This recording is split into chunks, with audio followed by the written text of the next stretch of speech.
Sir আসসালামু আলাইকুম sir. তো সালাম রাখ, তুই বরগুনা বহুমুখী উচ্চ মাধ্যমিক বিদ্যালয়ের হেড টিচার না? জি স্যার, জি স্যার। তোর চাকরি নাই আজকে থেকে। তোর স্কুলে 4 জন স্টুডেন্ট পরীক্ষা দিয়েছে, একজনও পাশ করলো না। কেন? ওদেরকে কি পড়াইছি? তোমার মতো হেড টিচারগুলো হচ্ছে শিক্ষা জগতের কলঙ্ক। দত্তরি জি স্যার, জি স্যার।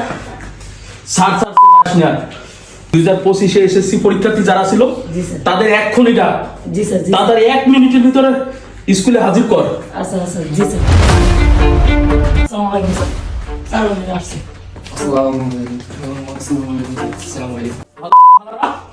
তোকে এক বছর ধরে আমি কি হ্যাঁ তোর কি পারছস? 1 বছর ধরে তোদের আমি কি শিখালাম?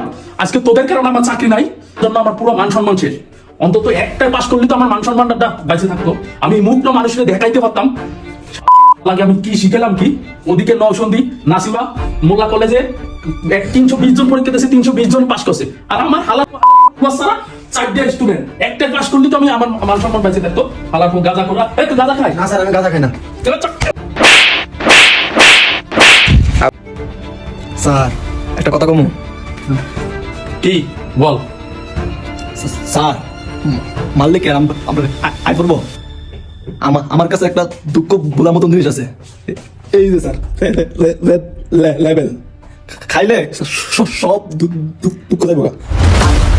কি রেড লেভেল? হ্যাঁ রেড লেভেল।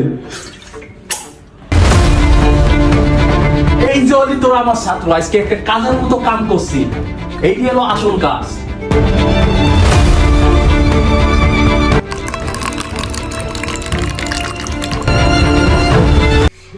এই না হলি তোরা আমার স্টুডেন্ট, তোরা আমার মনের কষ্টটা বুঝছিস।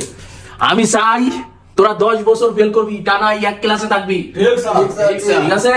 আমিও তোদের 10 বছর বাড়াবো, আমার চাকরির ম্যাটটা বাড়বে।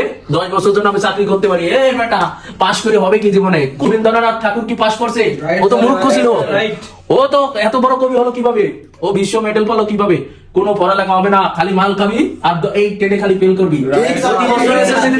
প্রতি বছর এসএসসি তে জানো তোদের আমি ফেল দেখি, যেটি 5টা কোশ্চেন আমি খেয়ে ফেলাবো একবারে। ঠিক স্যার, আয় আরেকবার পাস করি আমরা।